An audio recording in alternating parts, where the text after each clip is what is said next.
Olá pessoal, espero que todos estejam bem. Bom, hoje eu vou falar sobre magia de baixo custo.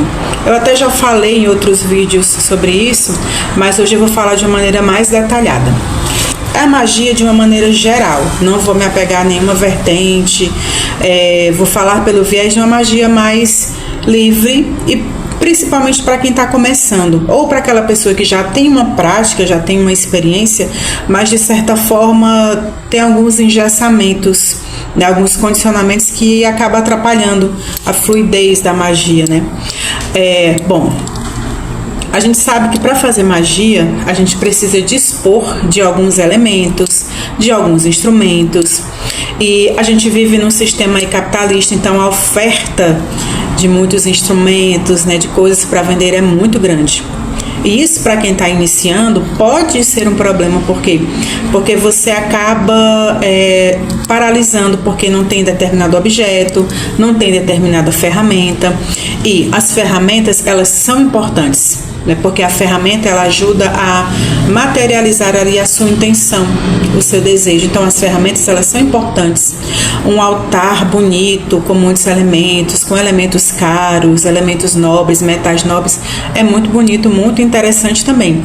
Eu, particularmente, eu adoro um altar com muitos elementos, com muitos objetos de decoração, né? Com muitas coisas. Eu gosto. Mas tem pessoas que não conseguem ter esse altar assim, e não é uma coisa que é estritamente necessária, né? Vai de cada pessoa. Tem pessoas que já gostam de um altar mais simples e tudo bem.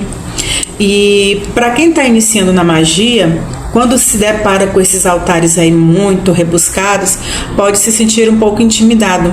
Então acaba adiando as práticas, ficando somente no estudo, né, na leitura, no estudo ali acadêmico e filosófico. E a gente sabe que a magia tem que ser a magia, o estudo aliado à prática, para conseguir ter ali um sucesso e começando a se familiarizar, a manipular as energias. Bom, os instrumentos, eles são muito importantes, tá? Alguns instrumentos são necessários, mas a gente pode fazer substituições, e a alquimia do fazer com o que tem, fazer com que a gente tenha ali disponível naquele momento. Por quê? Não é de maneira irresponsável, não é de maneira leviana, é apenas uma substituição e às vezes um caso de necessidade que eu vou falar mais pra frente.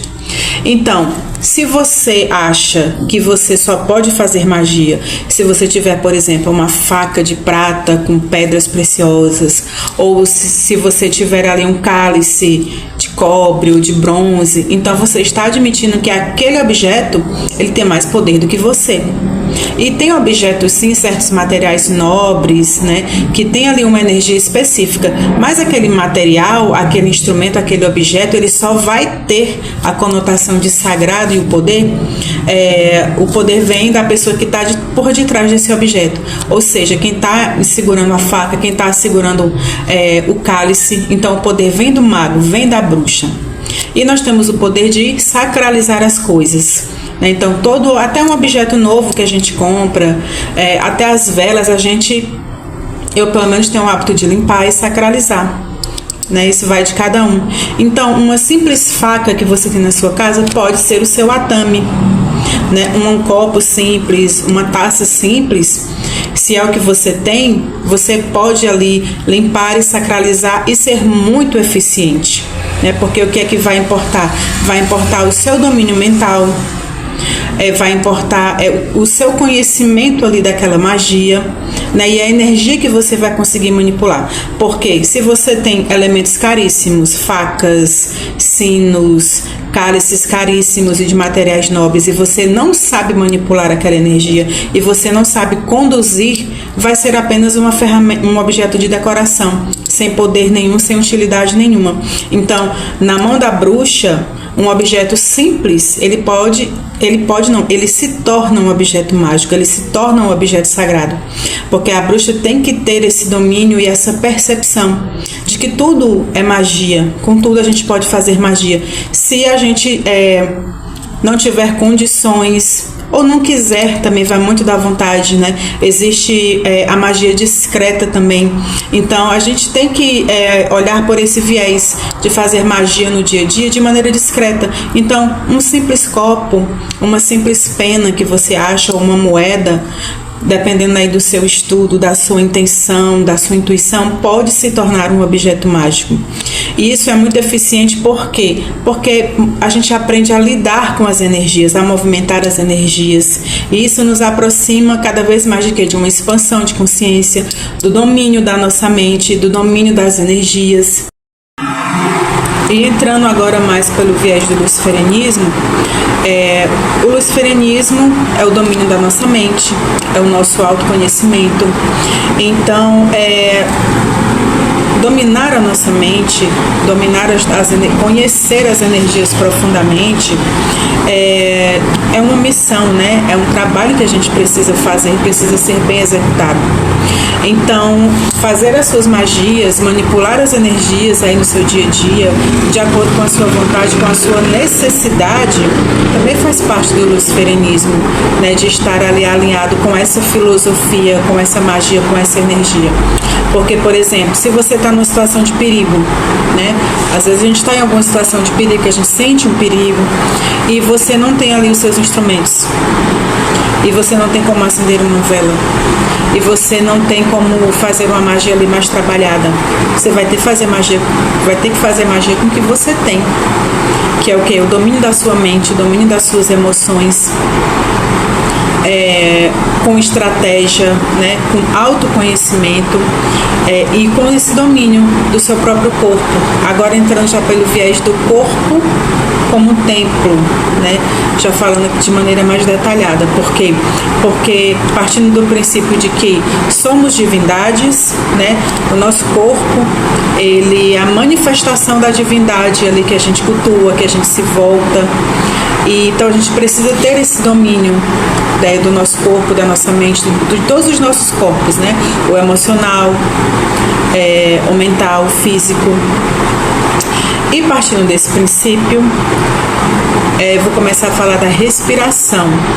Porque quando a gente fala de respiração, a gente lembra do elemento ar, né?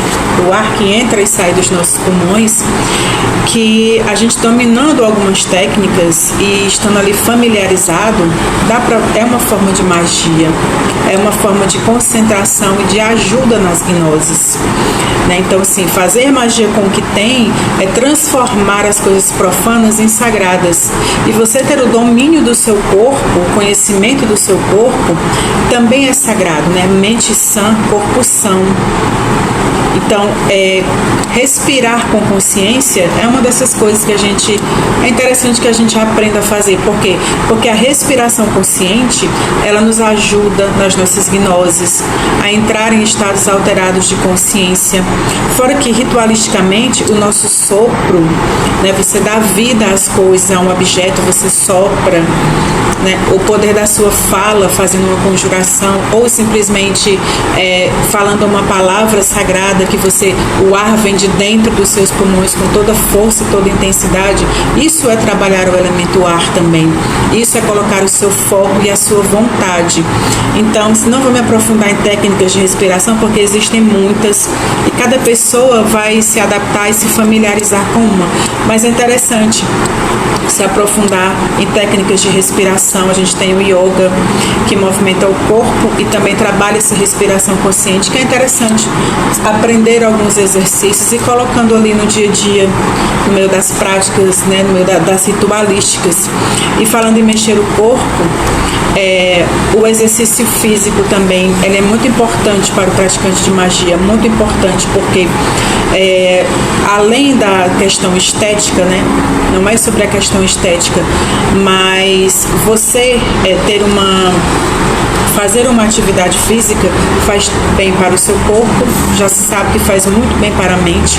E no que é que ajuda na espiritualidade? A consciência corporal, né? Primeiramente, o foco de você praticar uma atividade regularmente te dá disciplina, te dá foco. E isso também vai ser também se reflete na vida espiritual, né? O você dedicar uma atividade física para o sagrado também é uma espécie de oferenda. Quando você, por exemplo, dedica 1 hora para uma prática de exercício físico e você doa ali os seus fluidos, existem vertentes, pessoas que fazem isso. É uma prática de ocultista, né, do ocultismo. Você oferecer ali aquela energia que você está gerando, aquele seu prana que está saindo, o seu suor, como uma forma de oferenda para o sagrado, e direcionando ali aquela energia, aquela disciplina, aquele esforço, né, para a espiritualidade, para o sagrado. É uma maneira também da gente se aproximar do nosso sagrado, uma maneira de oferenda e de trazer ali a consciência corporal. Os nossos próprios fluidos, né, o nosso suor, a nossa respiração consciente, são oferendas para o sagrado. Então, são maneiras de o quê? De utilizar o nosso corpo como um templo, né? As próprias artes marciais, artes da guerra, né? Porque você tem ali analisando e observando muita simbologia que liga diretamente à espiritualidade. Primeiramente, a superação da dor, né? Então é você se tornar mais forte, mas não forte fisicamente, mentalmente, né? Você superar a dor, suportar ali uma dor, né? Fazendo essas artes e superando ali as suas dores, o foco e a disciplina, né? De realizar ali no mesmo horário, de ter ali uma constância.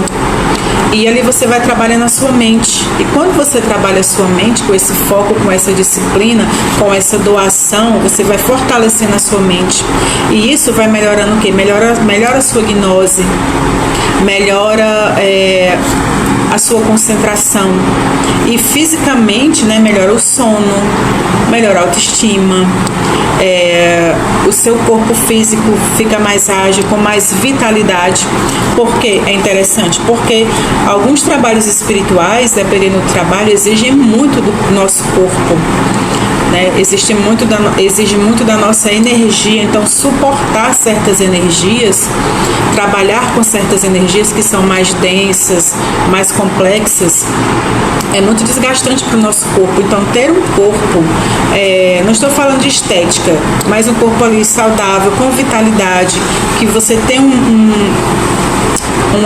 reconhecimento ali corporal, né? Você se conhece, você tem mobilidade, flexibilidade e você tem foco, você consegue se concentrar para fazer uma atividade, você consegue se concentrar para fazer uma ritualística, você consegue se concentrar para entrar numa gnose.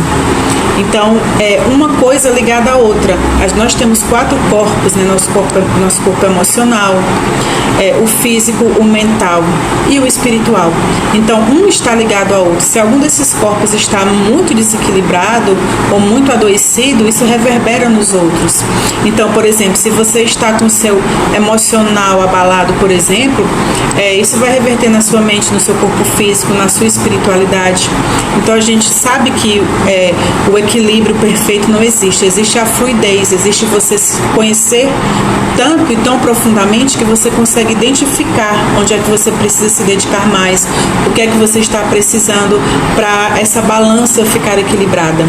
Então, o nosso corpo, como o nosso templo, não é uma frase de efeito, não é uma bobagem, né? Conhecer a nossa respiração consciente, o mexer o nosso corpo, né? Com disciplina, com foco, a dança também, né? Já falei em outros vídeos, oferecer uma dança para as divindades e ali trabalhar o elemento fogo, trabalhar o elemento ar, trabalhando a movimentação dos corpos. Existem certos tipos de dança que são danças ritualísticas ali que servem como oferendas, né? Toda aquela energia gerada com foco, com direcionamento, usada de maneira espiritual para atingir um objetivo ou como devoção para nos aproximar de uma divindade.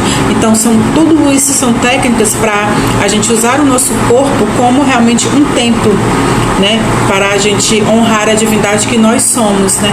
Porque falar que somos divindades é muito fácil, mas não é sobre se sentir superior, mas é sobre honrar o nosso mental, honrar esse templo, né, em que habita essa nossa divindade interior.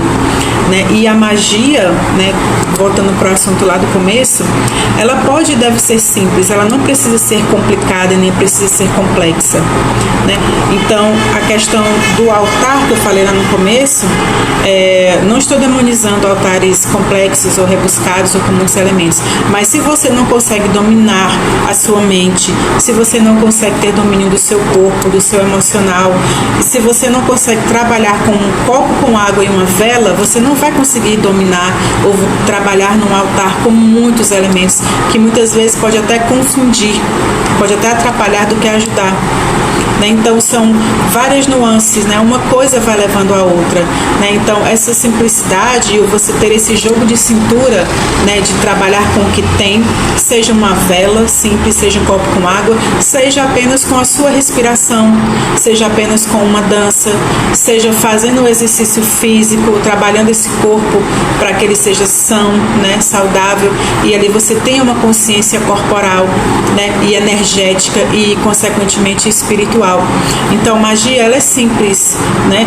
E falando de luciferianismo, é muito sobre o luciferianismo, que é totalmente mental, né? Que a gente tem que ter o domínio sobre nós mesmos, a nossa consciência que é expandida. Então, a nossa consciência das nossas emoções, a consciência do nosso corpo físico para identificar as energias, a nossa consciência da nossa respiração, que é muito importante. Através da nossa respiração é onde a gente entra em gnose, a gente entra em estados alterados de consciência, que é onde a gente tem muitas informações e muitas respostas. Então, essa simplicidade, mas é muito rica e é muito poderosa, né? E é muito importante que a gente aprenda a fazer as coisas assim, trabalhar com o que tem. Se eu não posso me dispor de um altar, eu tenho meu corpo, e com o meu corpo eu posso fazer magia, eu posso falar, o poder da palavra, o dom da palavra, junto com o poder do ar ali, e falar uma conjuração, né? Então, por exemplo, se você está lavando uma louça e ali você está conjurando discretamente, se você está tomando um banho, você pode fazer ali uma conjuração. Magia tem que ser simples e também pode ser complexa, uma não anula a outra, mas interessante que a gente aprenda a fazer as duas formas de magia, trabalhar com o que tem e continuar se preparando e conseguir também fazer uma magia mais complexa e mais rebuscada, né? Entendendo ali todos os elementos com responsabilidade, não simplesmente colocando um monte de elemento, como a gente vê, uma taça disso, taça daquilo, objeto tal, pedra tal, e muitas vezes nem sabem por que aquilo tudo. Então, o simples é muito eficiente também. No luciferianismo também, que as pessoas imaginam que é uma coisa muito complexa, muito difícil, que é muito inacessível, e não é. O princípio é conhecendo o seu corpo, né, conhecendo a sua mente, e conhecendo a nossa mente, conhecendo o nosso corpo, tendo essa consciência e olhando primeiro para essa simplicidade, a gente consegue ir muito longe, a gente consegue expandir bastante a nossa consciência. Bom, é isso, gente, espero que vocês tenham gostado, e quem gostou do vídeo, peço para curtir, para comentar, para compartilhar, para dar essa força.